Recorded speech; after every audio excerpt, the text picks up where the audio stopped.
Pronto. Então, gente, mais uma... Ah, Alessandra entrou. Mais uma live, né, dos Brudenbrook. Eu queria pronunciar o nome correto, não sei.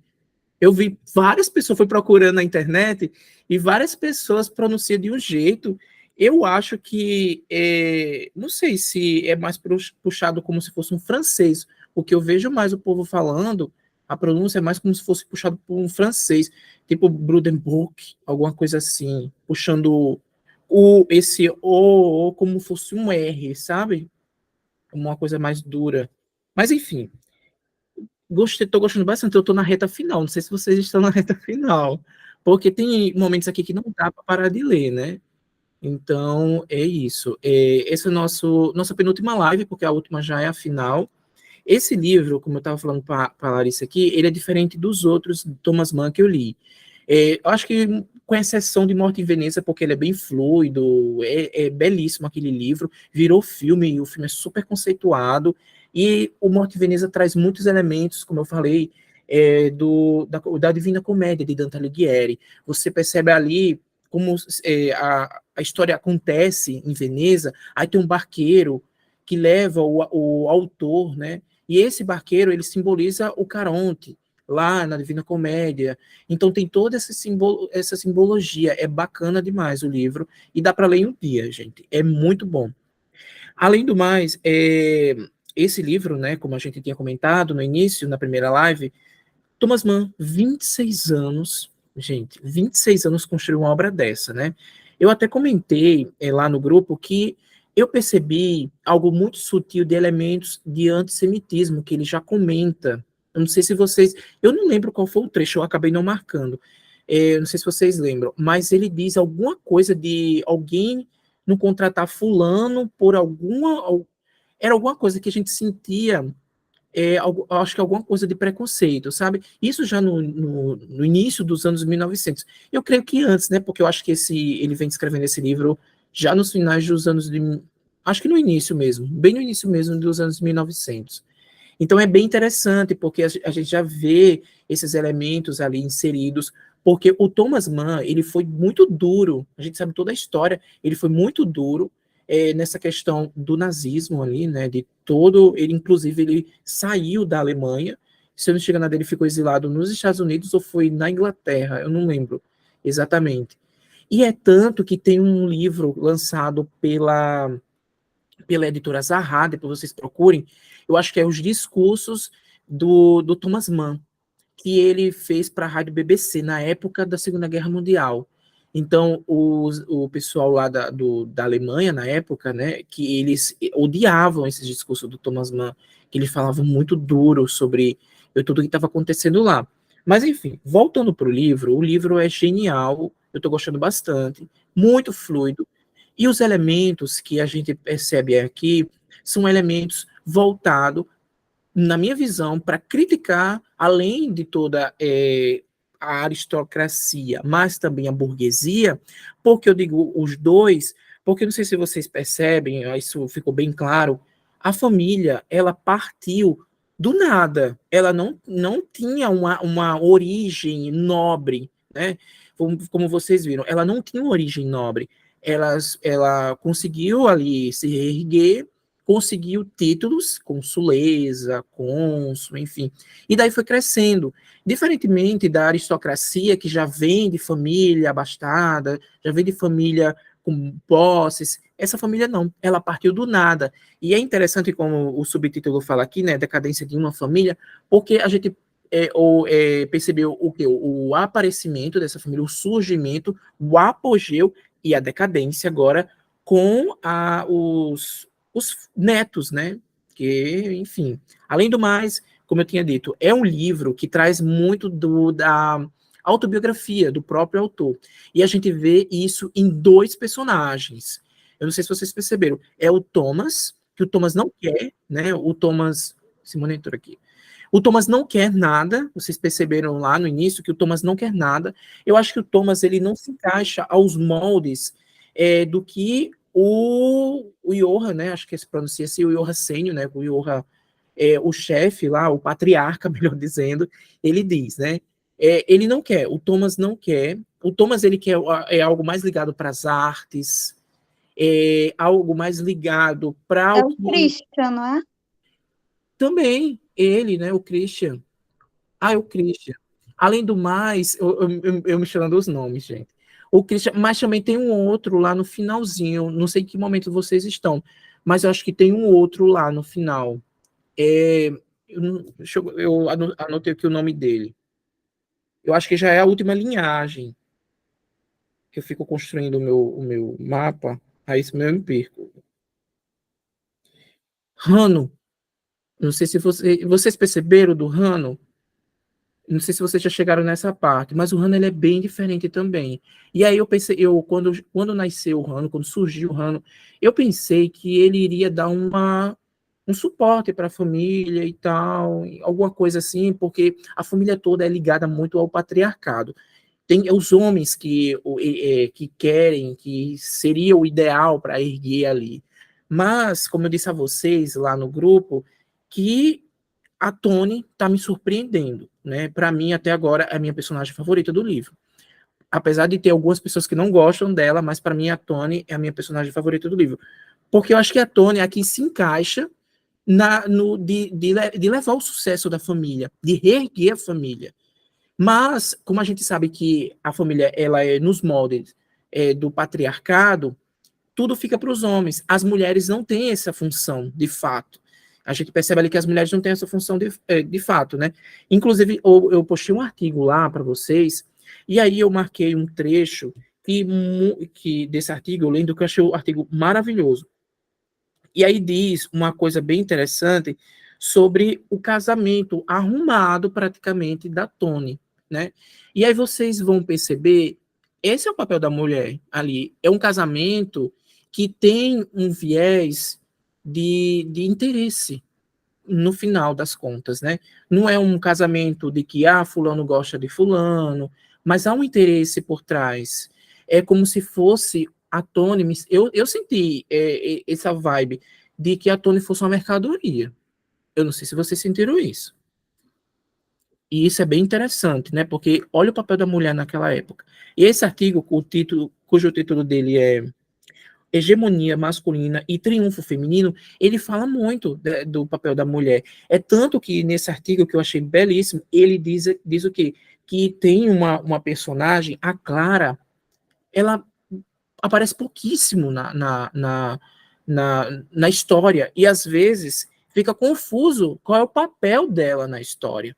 Eu até agora, eu não entendi o papel dela na história, o quanto ela é relevante para a história, né? Porque a gente percebe ali que todos os filhos, netos, sempre têm um papel a cumprir, sempre se destacam por isso ou por aquilo, mas ela não, até agora eu não vi nada surpreendente.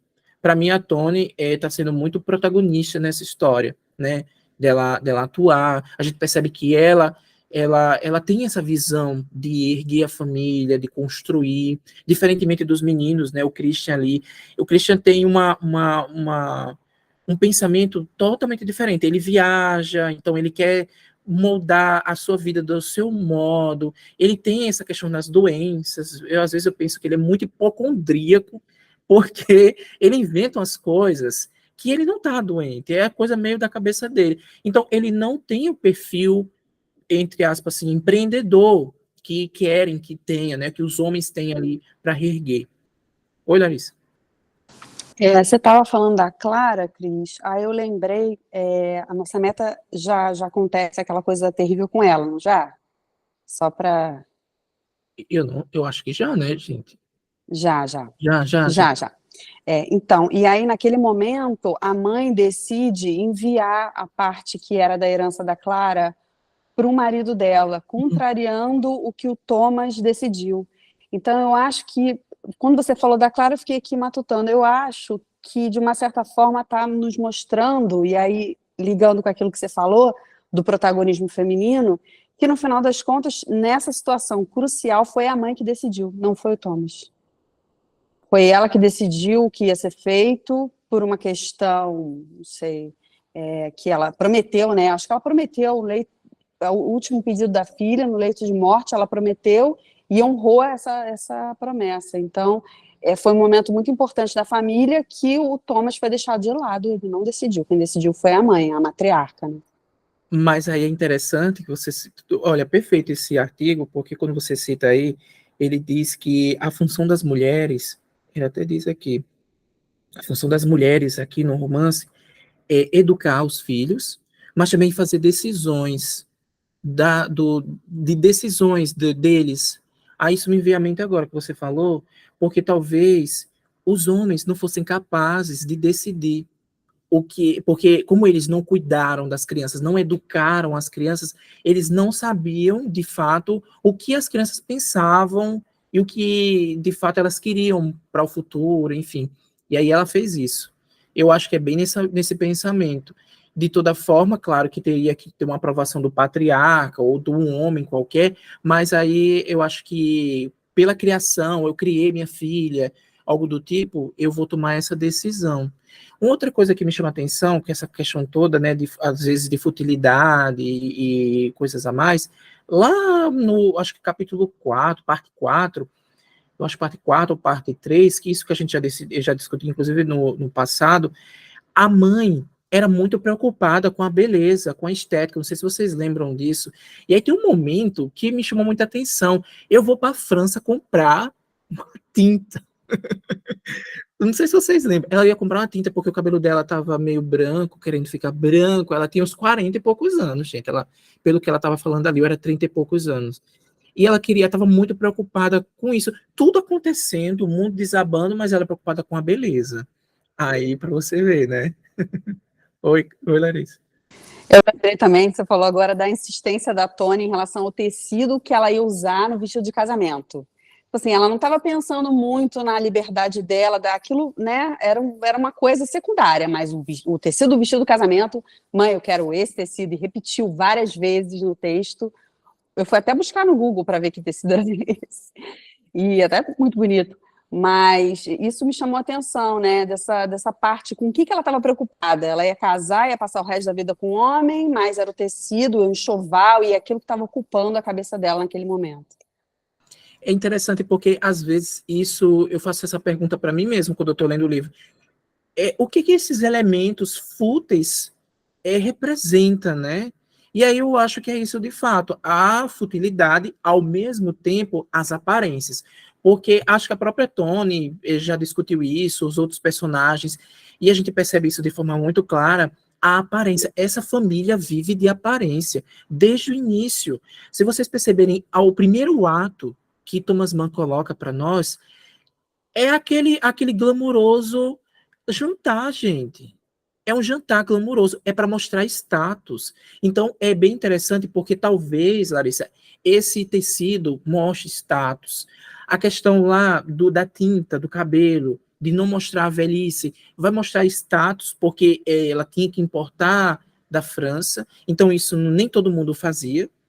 E eu acho que naquela época não era comum o tingimento de cabelo, não sei, não cheguei a pesquisar, mas talvez esse negócio era muito mais dos franceses, até porque a França ditava a regra da moda, né? Então era bem ligado a isso. Oi, Janaína.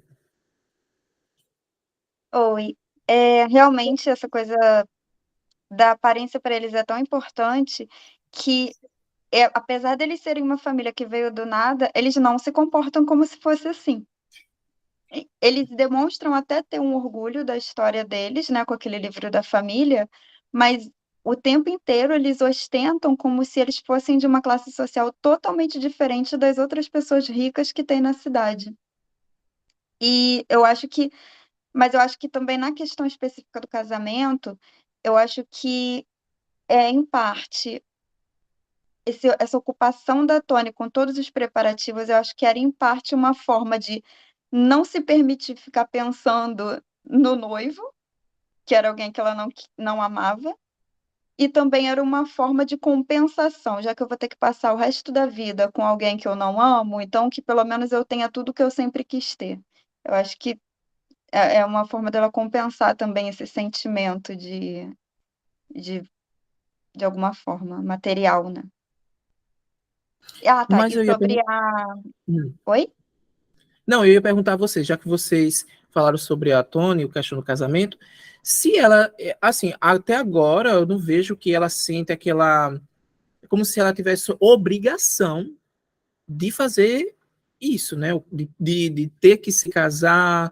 Às vezes eu sinto essa atmosfera de que ela se sente obrigada, de fato, porque é um casamento arranjado, teoricamente, ali. Então, eu sinto isso, que ela sente obrigação, obrigação minha, porque como eu falei para vocês lá no grupo, gente, eu acho a Tônia mais lúcida, e ela sabe da situação da família. Então, quando ela casa, ela tem uma espécie de substância, sabe? Monetária, econômica. Então, eu penso que ela sente obrigação de fazer esse casamento. Talvez no fundo dela, mesmo que ela não querendo. Eu acho que ela se sente como se cada um estivesse fazendo a sua parte e essa fosse a parte dela. E o que eu ia falar sobre a mãe deles pintando o cabelo é que uma coisa interessante que eu pensei agora, realmente ela queria importar tinta, eu não sei se ela chegou a fazer isso, mas mais pra frente, eu lembro de uma cena que aquelas primas invejosas delas, aí ficavam falando, ela tá usando peruca. Quer dizer, será que aquela tinta que ela conseguiu ostentar já tinha acabado e ela não teve condição de importar mais, de se dar esse luxo, e aí ela começou a comprar uma peruca, ela estava sempre de touca também. Fiquei pensando nisso. Bem lembrado, viu, Janaína? Bem lembrado. E aí, olha, para vocês verem como a leitura coletiva é interessante, né? Porque todos esses elementos vão meio que corroborando com uma coisa com a outra. A tinta, ela tem que camuflar a velhice, né? Porque a velhice, teoricamente, naquela época, para uma mulher, a mulher já era muito, podemos dizer, é, não é que estigmatizada, gente, é diminuída no, perante ali aquela sociedade patriarcal. Aí imagina uma mulher que demonstra o seu envelhecimento. Eu acho que seria duro para ela, não sei, mostrando um pouco da fragilidade dela, eu penso dessa forma, porque mostra o envelhecimento dela, a fragilidade dela e a incapacidade dela, algo leva tudo a isso, sabe? Porque eles inferiorizam muito a mulher numa sociedade patriarcal, principalmente em uma sociedade que é um patriarcal muito nos moldes oitocentistas, né, que vem muito dos elementos ali da era vitoriana. Oi, Simone. Oi, pessoal, tudo bem? Boa noite. Então, eu tenho alguns pitacos para dar aqui, que é assim. Vamos começar pelos casamentos da Tony, né? Na realidade, a Tony queria casar com aquele médico lá, o estudante para medicina. E não deu certo porque tinha aquele, eu acho que era Brullis, se não me engano, não lembro mais o nome dele, que insistia em casar com ela porque ele precisava do dote porque ele estava falido, né? Então ela casou porque ela leu no diário do pai que a família tinha que seguir, tinha que prosseguir. Então ela casou, não deu certo, o pai liberou ela. E aí, quando a mulher era separada, ela era estigmatizada. Ela tinha que viver reclusa, porque não era bom para a família ela se expor socialmente. Bom, ela viveu reclusa e depois apareceu aquele cara da Bavária, né? Onde ela não tinha, eu não achei que ela tinha um interesse grande por ele, mas o casamento faria ela sair de uma condição de reclusa, ela ter novamente uma posição, né, se aceitável. E não deu certo também, e aí ela foi para a reclusão dela, né? E uma coisa, o negócio do casamento, ele não era rentável para a família da noiva, né? Porque tinha que dar um dote. Ele era rentável para o noivo, né? Porque, como assim, olha, você está levando, mas toma um dinheiro para você, né? Poder poder sustentar, né? Isso é uma coisa que eu queria comentar que eu estava refletindo aqui. Outra coisa é sobre isso que vocês estavam falando, sobre a aparência da Condessa, né?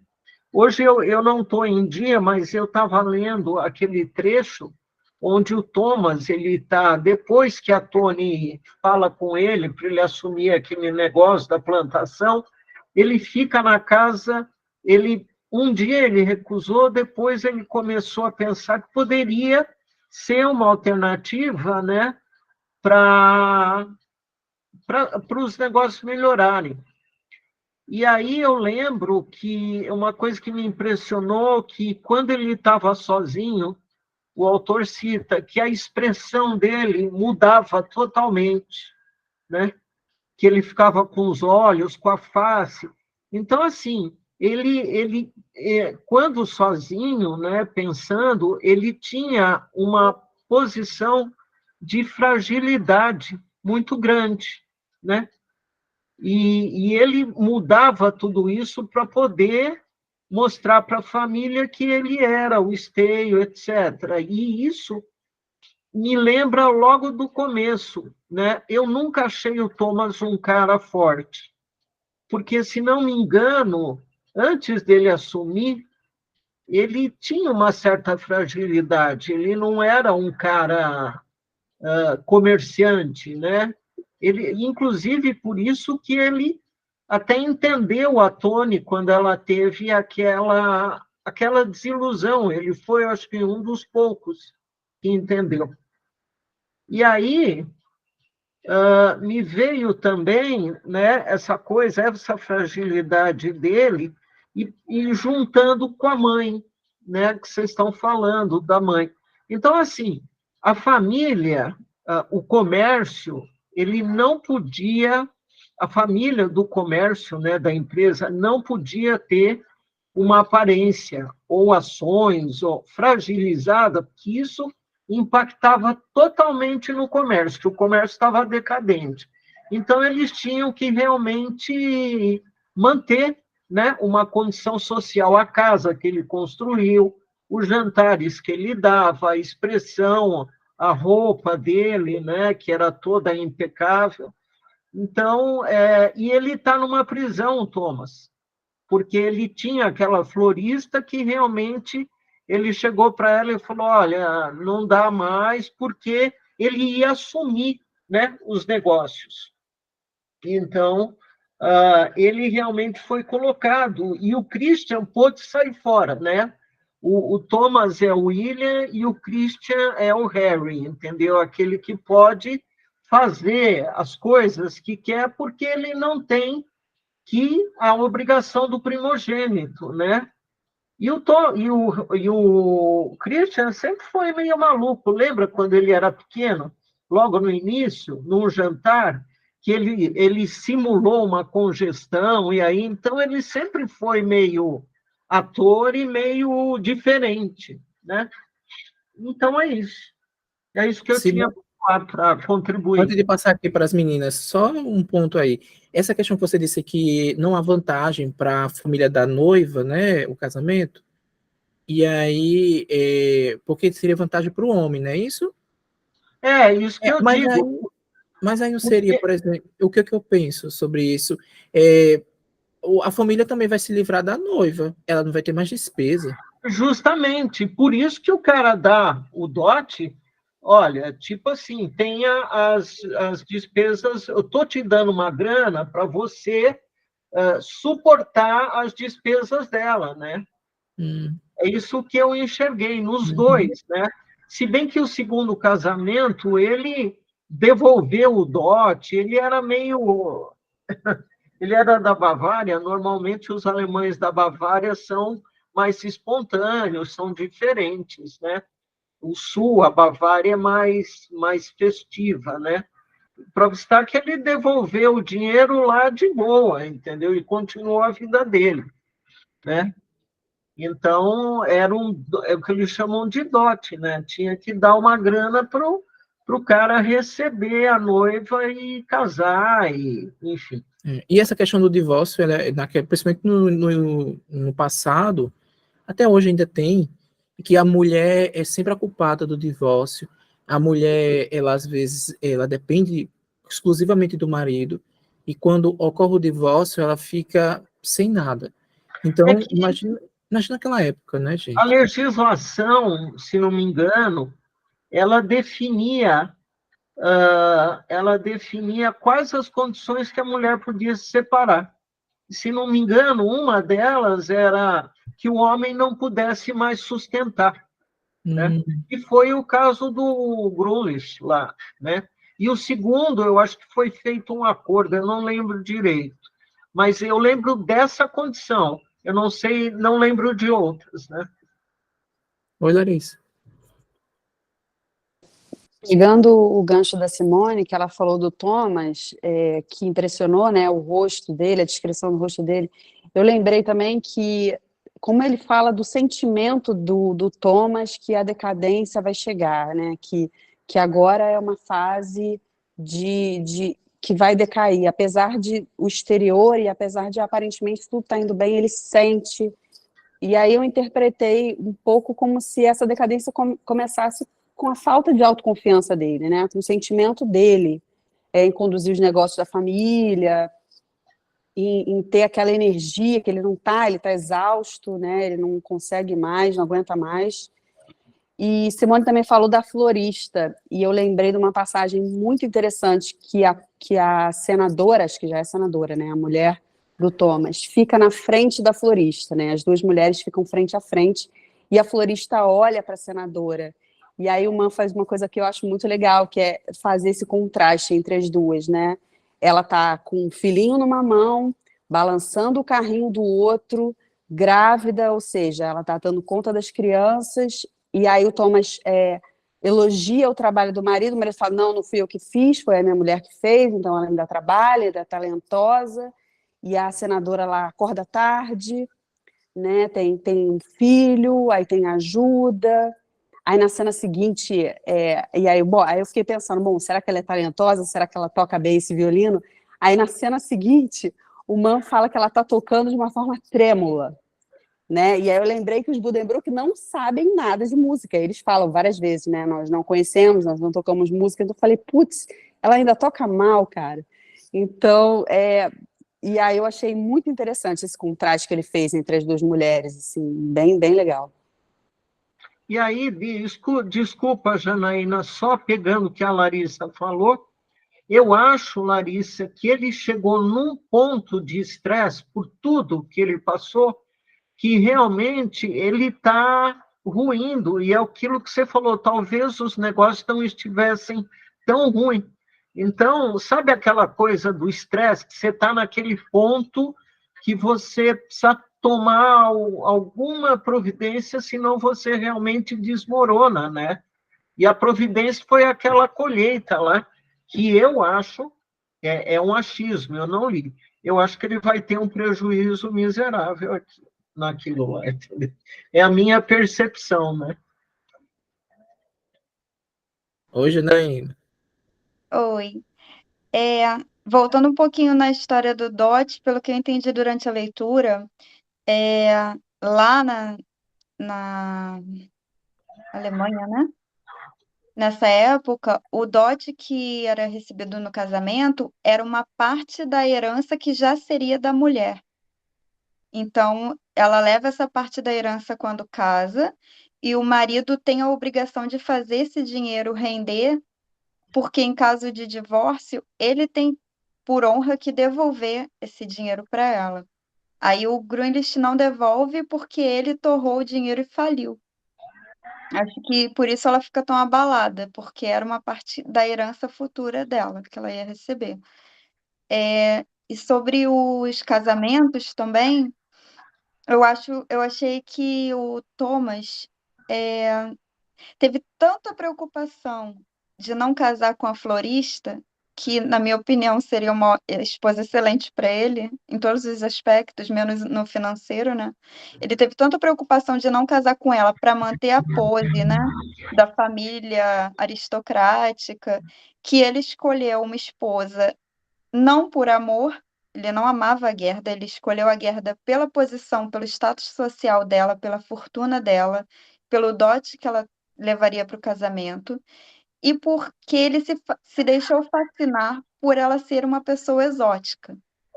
Então, ele não levou em consideração os aspectos práticos de procurar uma esposa que tivesse uma aparência, pelo menos, né, saudável, que viesse de uma família onde as mulheres têm o costume de gerar muitos filhos. Ele não se preocupou em olhar nada disso. Então, eu acho que isso também mostra um pouco da diferença de quem era o Thomas no início do livro e de quem é o Thomas agora, porque agora ele já está sentindo nos ombros as consequências de não ter pensado nessas coisas na época. Então, agora ele está sustentando a fábrica sozinho, porque o irmão não colaborou em nada. Ninguém na família, na verdade, colabora em nada. Ele se vê com muitas bocas para alimentar. Tem até a Clotilde, sabe? Tem todo um pessoal que ele tem que dar conta daquele, que dependem dele para tudo. E ele se sente na responsabilidade, né? De eu não posso deixar a peteca cair, porque senão cai todo mundo comigo. E ao mesmo tempo, quando ele olha para o filho dele, ele vê, e depois de mim, o que que vai ser? Para quem que eu vou deixar esse legado, se o meu filho não vai ter a menor condição de levar isso adiante, né? Então, tá difícil para ele mesmo, assim, eu acho que eu não acho que a situação da fábrica esteja tão ruim, como a Larissa disse, não acho que está tão ruim, apesar deles terem sofrido uma perda financeira com a guerra, eu não acho que eles estejam tão mal agora, mas ele, na cabeça dele, ele já prevê o fim, ele mesmo se sente derrotado, ninguém em volta tá achando que ele é um derrotado, ninguém em volta tá achando que ele vai mal, mas ele acha que vai mal, ele economiza dinheiro em casa, ele não lava a camisa todo dia porque ele não quer corroer o tecido, sabe? Ele começa a economizar em ninharias. Mas quando os outros vêm para os banquetes, aí ele quer mostrar que tem, né? Então, a situação dele está bem difícil mesmo. É aquela coisa, né? Eu acho que ele tem que mostrar tem que mostrar para manter o status, senão ele pode Sim. se prejudicar nos negócios. Agora, Viver de aparência é lembrei caro, da né? Clotilde. O que vocês acham da Clotilde? Ah, eu adoro a Clotilde. Ah, Amo mas ela. olha, você. Só pensa em comer, ela não tá nem aí pra nada. Não, mas ela chega a dar os pitacos e some do romance, né?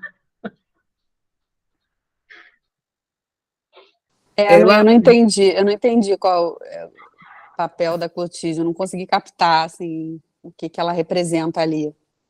São meus favoritos, o Christian e eu a acho, Clotilde. eu acho que no final ela deve dar alguma luz assim para nós, porque como eu falei para vocês, a Clara eu não entendo qual o papel dela no romance. E agora também tem a Clotilde, né? Qual o papel dela ali? Enfim, vamos acompanhar esse desfecho.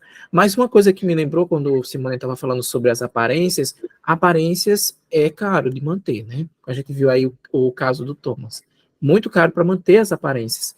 E aí, quando a gente estava falando, Janaína, sobre a questão da tinta, né? E aí teve aquela percepção de vocês de ela estar usando peruca ou um lenço, enfim, um gorro, para cobrir o que talvez ela não pode mais comprar, né? Como a gente tinha comentado. Aí Simone fala sobre a questão da fragilidade, da questão da aparência, e porque não pode demonstrar. Se ela não tem mais dinheiro para comprar tinta e não pintar o cabelo, mostra também um aspecto de derrocada, um aspecto que as coisas não estão bem. Então, vocês percebam que há vários elementos no romance que é basicamente isso, viver de aparência. A família está vivendo de aparência.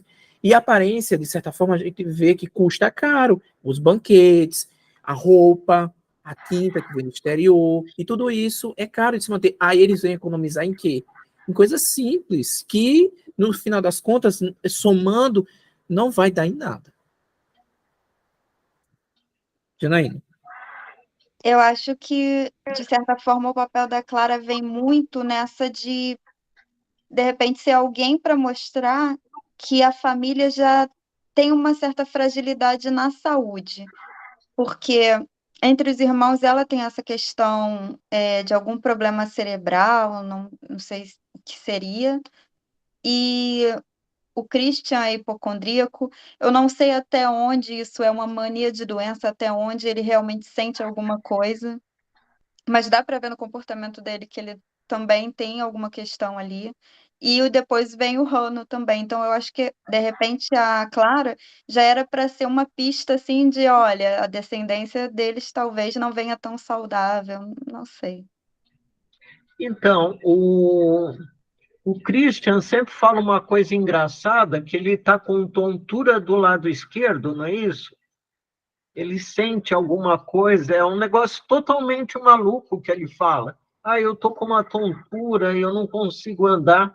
É totalmente psicossomático mesmo, né? Agora, esse negócio do dinheiro que a mãe deu para o marido da Clara, não é porque ele era clérigo e ela estava numa fase toda devota? Não era isso? Não tinha A isso? gente... Desculpa. Não, não. Queria que vocês me ajudassem a lembrar, porque ficou para mim a impressão de que, como ele era um clérigo, ela estava naquela fase e ela deu dinheiro. Eu Entendeu? entendi que foi uma mistura, assim, tanto da devoção dela, quanto do Do sentimentalismo de pedido. ver que a filha estava partindo, era o último desejo, mas o Thomas, ele coloca o tempo todo que esse clérigo era um charlatão, que ele E, obrigou a Clara, persuadiu a Clara a assinar. Então, fica também essa questão no ar, porque a gente nunca vai ter certeza se ele obrigou ela realmente a assinar ou não, se ele Fica induziu algo ela a meio assinar ou não. dúbio, né? Não deu para Sim. entender, não deu para entender direito.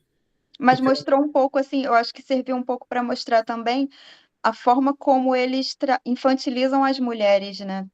O Thomas, ele sempre, tudo que a irmã, a Tony fala, ele diz, ah, a Tony é uma criança. Então, assim, será que na cabeça dele as mulheres são tão infantis que a Clara não teria discernimento de querer deixar o dinheiro dela para alguém? Será que ela estava realmente sendo induzida a isso?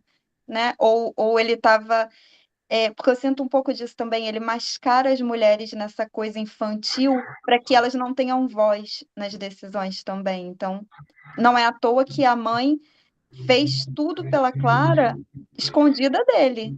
E só depois de tudo acertado ela foi comunicar. Porque ela sabia que se ela tivesse falado, ele ia tomar a frente, não ia deixar. E ele também fica bem revoltado quando a Tony propõe ele essa compra da lavoura como um negócio mais arrojado. Ele critica muito ela na frente dela, mas quando ela dá as costas, ele fica revoltado dela ter um pensamento é, mais arrojado comercialmente do que ele. Eu percebi isso também. mas eu acho que ela foi convidada para aquelas férias justamente que os caras Sim. convencerem ela de que o negócio era ótimo, E eu também sabe? acho eu também Eu tenho acho que não vai Eu dar acho que certo. ela veio iludida, porque trataram bem, né? Eu acho que ela armaram alguma coisa para ela falar com o irmão. e Janaína, essa questão da decisão da mãe decidir essa questão da Clara, isso também não pode representar, eu estou raciocinando agora, não pode representar tipo o fim de um modelo patriarcal, sabe? Eu percebo muito disso, porque o Thomas Mann traz muitos elementos sobre várias mulheres, né? Várias mulheres, vários tipos de representatividade, até mesmo essa questão que você falou do Thomas, menosprezar muito delas, né? Inferiorizá-las, tirar o poder, diminuí-las. E aí eu penso muito nesse quesito, de que ela pode de que seja o fim de um modelo patriarcal que está sendo feito ali. Eu penso muito nesse aspecto. Oi, Também tem Larissa. várias pitadinhas disso, né? Tanto essa atitude da mãe, como os divórcios da Eu Tony. percebo que como o Thomas Mann colocasse várias críticas de um fim de um modelo que já está ultrapassado. Eu acho isso genial. Juntando o que vocês dois falaram, eu concordo. Eu acho que é como se a visão do Thomas fosse a visão patriarcal, né? Como ele mostrasse para a gente fosse. E a Tony está ali, igual uma borboletinha em volta, por trás de todos os aspectos importantes da família. ela também, não sei se está expresso isso no texto ou se foi uma coisa que eu interpretei, que ela também age para ele ser eleito senador, ela também mexe os pauzinhos, ela também se movimenta. Então, ela está ali atenta aos negócios da família, aos interesses do irmão e fazendo o que está ao alcance dela. E até se retirando, né? Quando ela estava lá no meio da multidão, que ela ouviu falarem mal dela, ela estava lá se escondendo, se retirando, quando ela sabe que a presença dela pode ser prejudicial. Eu achei isso tão inteligente, tão bonito também, demonstra tão pouco orgulho, assim, por parte dela, e tão uma genuína forma de tentar alavancar a família, de tentar ajudar a família. Então, eu também estou com vocês, assim, estou adorando a Toni. Às vezes também acho que o Thomas seria o último representante desse modelo antigo patriarcal. Às vezes eu tenho esse pressentimento. Posso até estar errado, pode surgir algum outro personagem que possa alavancar esse mesmo modelo. Mas eu fico pensando muito que ele seja o último representante que talvez se espelhe muito do pai, dos antepassados, algo assim. Mas a Toni, por exemplo, ela está aí como uma boa representante desse novo olhar feminino, da quebra do patriarcado. Eu tô achando genial ela. Até agora, para mim, é uma das minhas personagens favoritas, ou se não a favorita do livro. Quero ver o desenrolar da história dela, né? Outra coisa que a gente até estava discutindo no grupo, que sobre o casamento da Toni, onde é que ela foi aqui no Nordeste, onde é que a gente foi amarrar nosso jegue, né? Porque tem muito disso, né? Onde é que a gente vai, onde é que eu fui amarrar meu jegue? Porque essa crítica que a gente faz aqui, onde é que eu fui me meter? É mais ou menos nesse negócio. Às vezes eu penso também nesse momento. Será que até o fim do livro ela vai, sei lá, fazer alguma coisa bem diferente? Eu tenho alguma expectativa sobre isso. Eu não sei vocês. E como os homens eram diferentes dela, né? Os homens que ela escolheu, como é completamente diferente, a gente não tem como dar certo isso. É muito diferente, são coisas. É como se. Eu não lembro, eu não sei qual a palavra correta. Experimentar, talvez, sei lá, não sei. Não, mas ela não escolheu os homens, né? O primeiro foi imposto, o segundo ela precisava sair de uma condição social, aí ela pegou o que tinha, porque o cara, desde o início, se mostrava um cara muito diferente da família, né? Era como a gente tinha dito anteriormente, Simone, que talvez ela tenha ela se sinta obrigada, né, a aceitar essas coisas pela condição da família, por ela saber coisas que outros não sabem. Enfim, Janaína.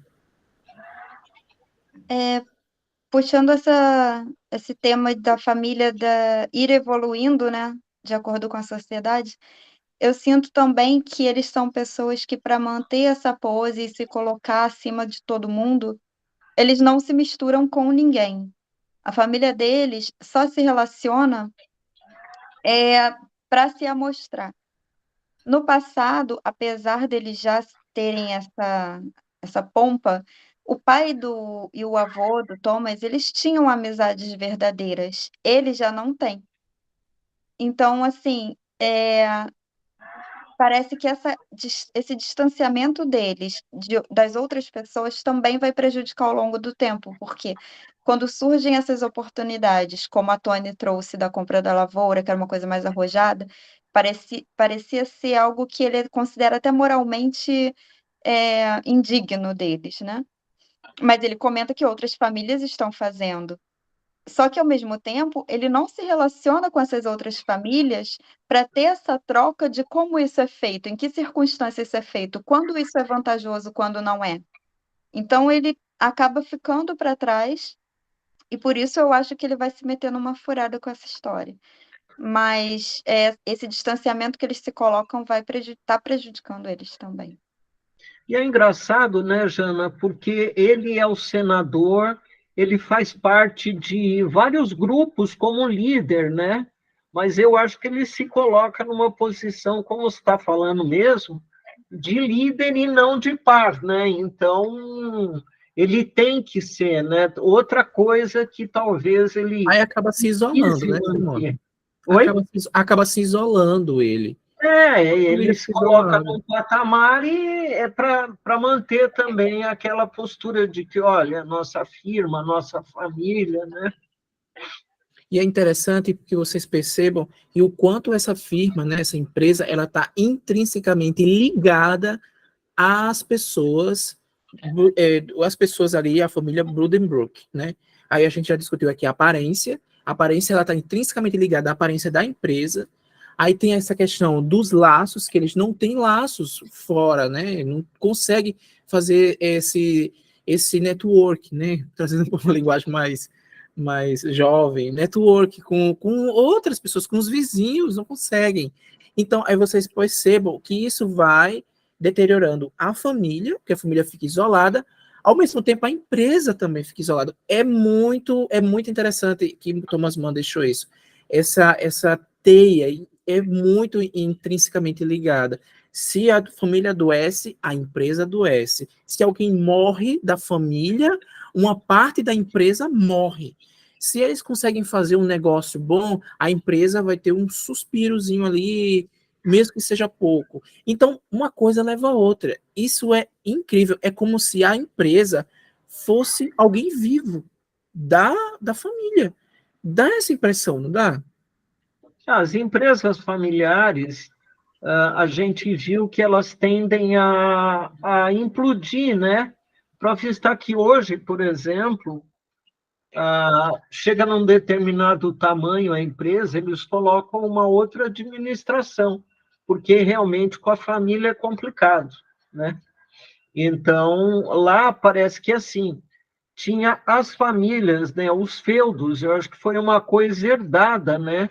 Que depois a própria evolução foi mudando isso, né? E a própria decadência, né? A gente precisa pensar que a Alemanha ela foi passando por um processo até acontecer o que aconteceu, né?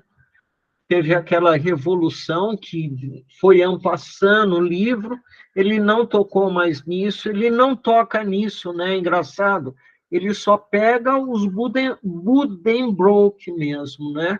Ele se Simone, aquela fixa na revolução que teve no família. livro existiu de fato? Eu não cheguei a pesquisar, não. Não, existiu uma Sim. revolução. Isso eu li en passant, né? Mas Uhum. existiu sim. Lembra daquela reunião que eles estavam Sim. naquele local e que o pessoal foi lá para fora e teve um cara acho que um estivador que começou a conversar e ele persuadiu.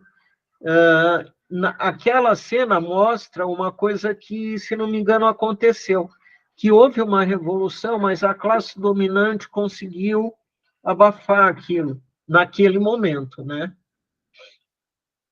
Oi, Janaína. Oi, não, já era um outro assunto que eu fiquei aqui pensando um pouco no que a Larissa falou, já tem um tempo já, que ela falou que ela entendeu que a Gerda toca mal, mas eu nunca tinha reparado nisso.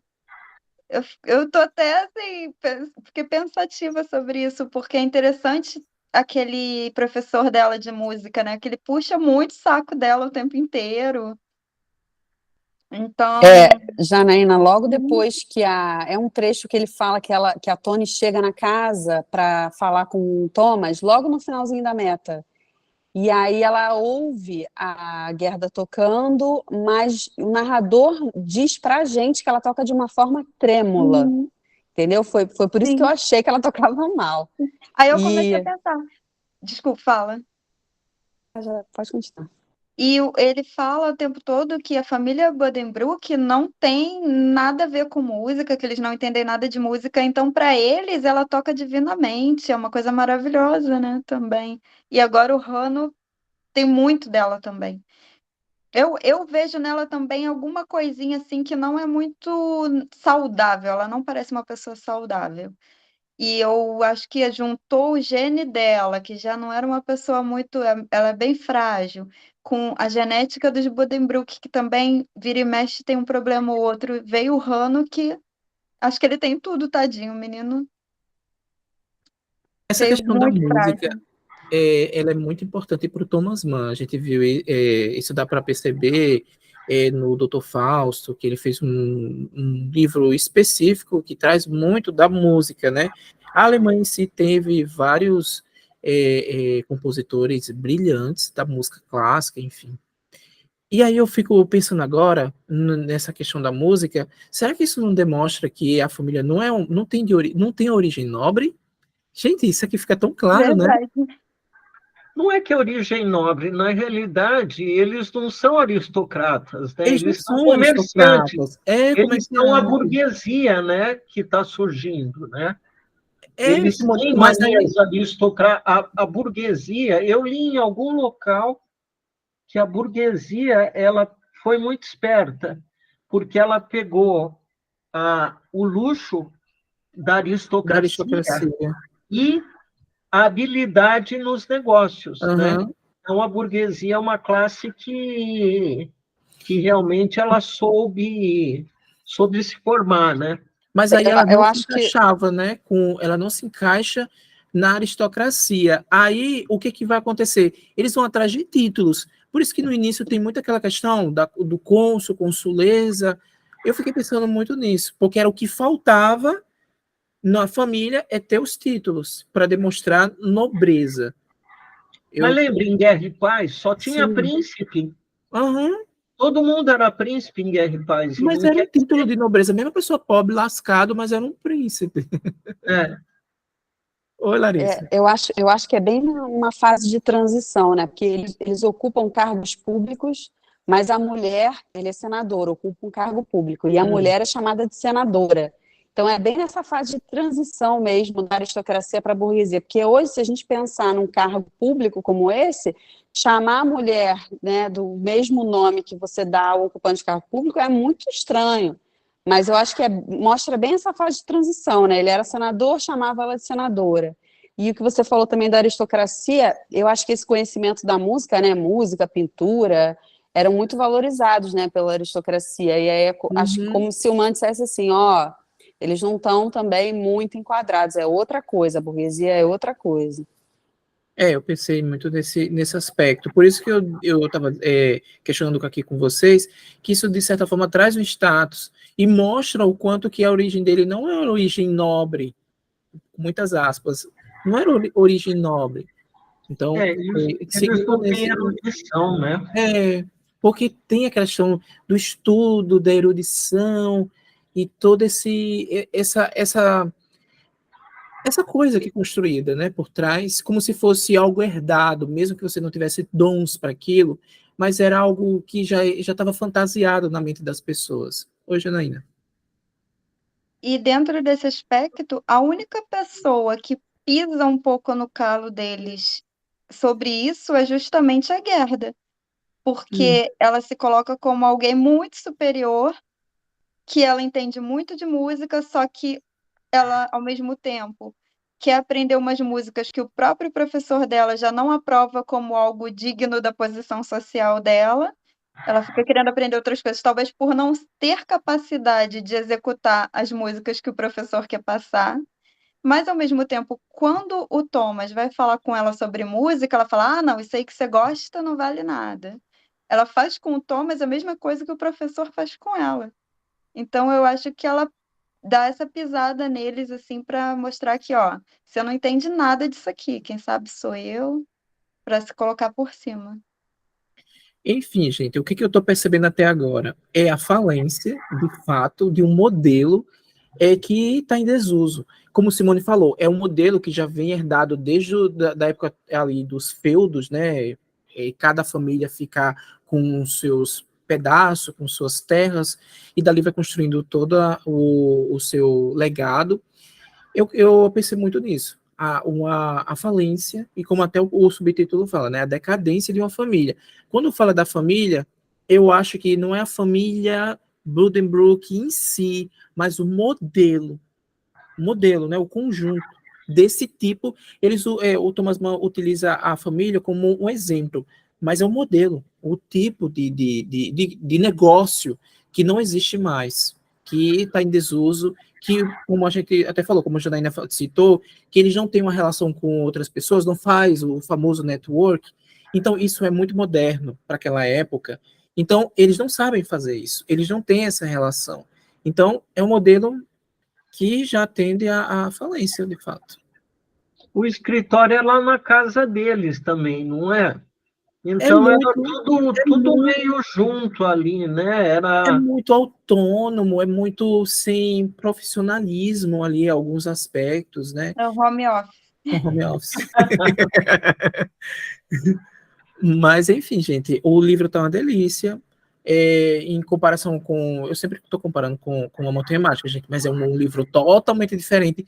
Inclusive, o Montanha Mágica, ele tem uma ideia diferente. Ele é para atingir algo diferente. Então, para mim. E outra coisa, 26 anos, o primeiro romance de uma pessoa. É brilhante. Outra coisa, vocês sabiam, eu estava lendo o artigo hoje, vocês sabiam que esse livro foi decisivo para ele ganhar o Nobel de Literatura? Eu fiquei impressionado. Não, Porque esse livro que foi o decisivo, a academia lá decidiu, por causa desse livro, a genialidade de um jovem de 26 anos construir algo tão brilhante assim, que faz um retrato de uma sociedade que está em decadência no início dos anos de 1900, na Alemanha. É brilhante, até porque tem outros elementos que ele coloca aqui, mas esse foi um livro decisivo para que ele ganhasse o Nobel. não, mas não é no início de 1900. Não, Simone, ele não é, essa história se passa no início de 1900, não? Não. Desculpa teimar. Não, É antes, Cris. É Eu acho antes. que começa em 1800 perto de 1850, eu acho. Sim, é verdade, verdade. Porque, então, mas é bem isso mesmo. Não, eu troquei aqui porque o livro foi lançado no início dos anos de 1900. Agora, eu não sei se... É um livro assim que eu achei que era diferente, mas eu sempre lembro que ele estava muito novo, né, para escrever um livro. Não sei se veio depois de Guerra e Paz, que Guerra e Paz eu achei mais profundo, né? Mas eu acho que o Thomas, para mim, é o personagem que eu acho mais interessante, porque o autor fala muito sobre ele, né? Então você fica conhecendo todas as fraquezas e a performance dele. Na realidade, me parece que ele é o personagem central do livro, né? Eu também acho que ele seja. Até porque eu acho que ele escolheu o Thomas como personagem principal, talvez o núcleo ali da história, por ele retratar esse tipo de modelo, né? Inclusive, como eu citei aqui anteriormente, o Thomas, eu acho que ele retrata muito bem, talvez, o último dos patriarcas ali, daquele modelo patriarcal, o último que representa na família, que herdou ali do pai, dos antepassados, porque se a gente fazer uma análise aqui dos outros personagens, a gente não vê isso em outros homens, né, da família, não consegue pegar esses outros elementos. E o Thomas está ali. Com essa live eu estou sentindo falta de estudar um pouco mais o momento histórico ali, sabe? Histórico e social, né? Uhum. Porque tem muito a ver com isso, e eu não estou com esse conhecimento, não. E além onde tem. Falta isso. Além do mais, vocês viram lá os vídeos e ainda fica confuso, né? A delimitação da Prússia é muito estranho. Eu, assim, não sei como é que era naquela época, se confundiu com frequência, mas para mim, hoje, eu ficaria bastante confuso. O que é e o que não é, em qual momento ali, porque se vocês perceberem no mapa, que a gente até falou na live passada, tem uma parte, aí depois tem uns núcleozinhos que pertencem lá em cima da Alemanha. E as guerras mudaram isso, né? Mudaram a questão toda da geopolítica ali. É bem bacana. É isso, gente. Fale, Janaína. Só mais um minutinho que você tinha colocado, Christian, sobre o antissemitismo já estar presente. Eu acho que eles falaram também, eu acho que tem uma partezinha que o Thomas, quando ele está naquele conflito, se faz o negócio com a lavoura ou não, ele começa a pensar que fazer negócios escusos é coisa de judeu. Ele fala um pouco disso. Isso. É uma Então, coisa bem sutis. eu acho que aquele sentimento, ele já está presente. E Uhum. deu no Então, que deu depois, né? esse negócio de preconceito contra os judeus, né? É uma coisa que acontece desde a Idade Média, pelo menos se Uhum. você ler um pouco, né? Eu leio aí os meus livros mais ou menos romanceados, então eles até andavam com um símbolo, né, na roupa. E os reis da Inglaterra, para irem para as guerras e para as cruzadas, eles pegavam o dinheiro, sabiam que ali tinha uma fonte de dinheiro, né? E numa das live não, num dos sprints, a Tati, a gente estava discutindo, a família Medici, e a mãe da Tati estava do lado, e ela deu o seguinte pitaco, que eles se aprofundaram no negócio, na parte financeira, porque eles não tinham um papel, eles não conseguiam exercer não conseguiam se inserir na sociedade, tinha muito preconceito.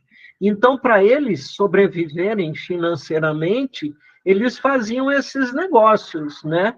E tinham muito dinheiro mesmo. Aí eles ficaram muito hábeis, né, nessa parte financeira, mas sempre recorriam a eles também, né?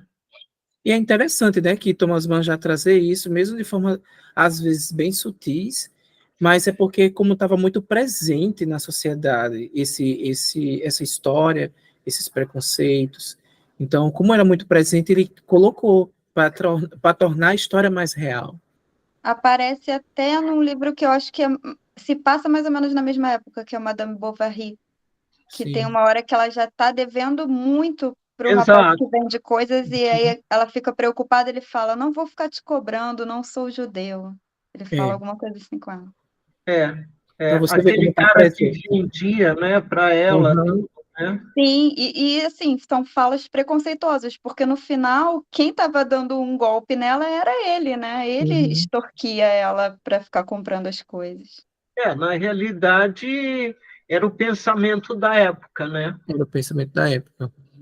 É incrível isso, né? Porque, por exemplo, até a gente discutiu, e discute sempre isso, né, Simone, às vezes no sprint, é que com o tempo, com o passar do tempo, nosso conhecimento de mundo, os livros que a gente vai lendo, a gente vai percebendo coisas que no passado a gente não percebia, de frases, conceitos preconceituosos. Então, livros que a gente já leu, que não percebemos hoje, a gente lê e tem outra visão. Então, é esse movimento, né, da cultura que vai ensinando a todos nós. Sim, Eu acho eu acho que é algo que um pensamento coletivo que se criou naquela sociedade como uma forma de, como se diz, eu posso ser, é, eu posso me aproveitar dos outros, mas eles não. Então, eu acho que Uhum. talvez eles nem fizessem esse tipo de negócio. Talvez fizessem, talvez não. Mas eu acho que a sociedade aceitava assim que, não, eu sou cidadão, eu faço, mas ele que veio de fora vai chegar aqui e fazer. Então era uma forma de repudiar também. Eu estava numa outra live discutindo sei lá que livro, com um outro grupo, e a conclusão que eu cheguei é assim: eu acho que nenhum livro deve ser censurado, nenhum livro deve cortar essa parte que menciona um preconceito de cor, de raça, né? Porque se isso sumir, a gente vai perdendo o conhecimento de que aconteceu e De não como pode era, né? acontecer de novo, né? Sim. Então, é bom ele estar registrado, porque a gente, pelo menos, questiona, olha, isso daqui não era legal, não era bom, mas você tem a informação. E Você colocar uma ajuda a nota, né, gente. Simone? Colocar Se uma você nota ali embaixo. Ajuda a Não, ver nem de sei onde se vem nota precisa, né? É que tudo bem. ajuda a ver de onde vem esse preconceito, né? As pessoas que Exatamente, estão plantando isso, o que elas estão ganhando com essas exatamente. falas, né? O que elas Então estão ganhando ao criar essa cultura. eu acho importante manter, né? Eu acho que em Fahrenheit 451 tem uma parte que eles falam sobre isso, né? Que eles vão cortando, né?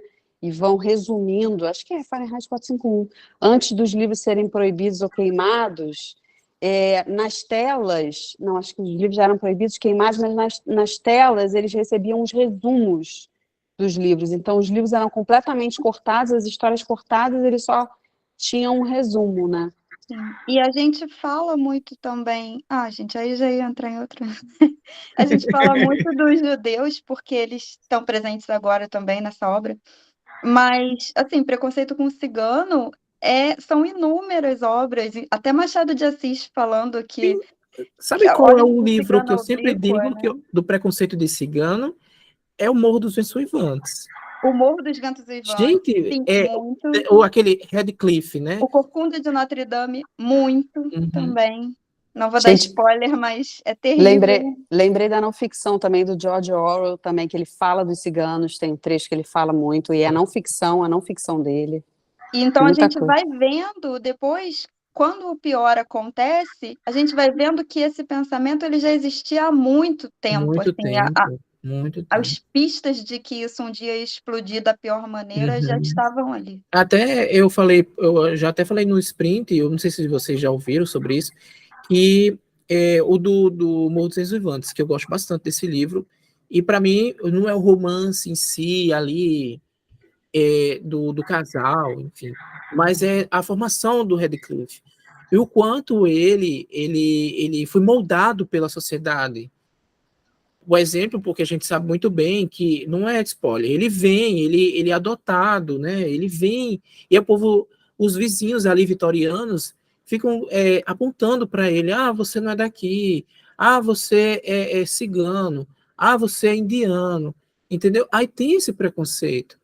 É um livro incrível, que a Brontë já comenta isso de forma muito brilhante, né? Isso me chamou a atenção por algum motivo.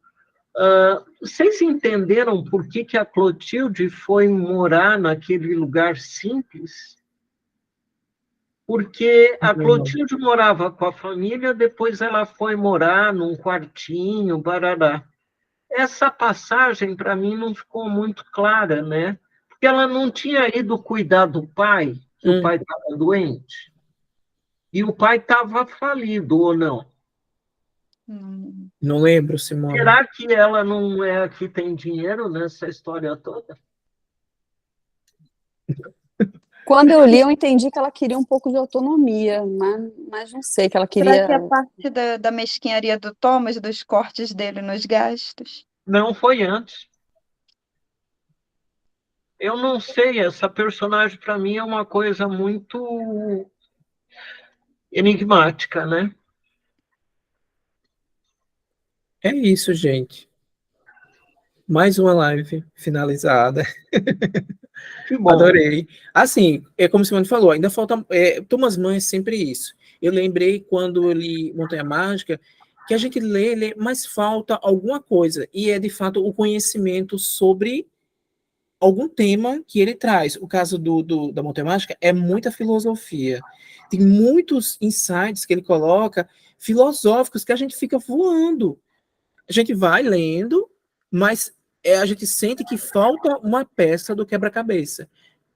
Mas é isso, falta conhecimento nosso de determinados assuntos. Mas para mim isso é normal, porque não somos o conhecedor de tudo, né? Com o tempo a gente vai aprendendo, com o tempo até a gente pode reler esse livro e visualizar coisas totalmente diferentes, porque vai ter uma nova bagagem.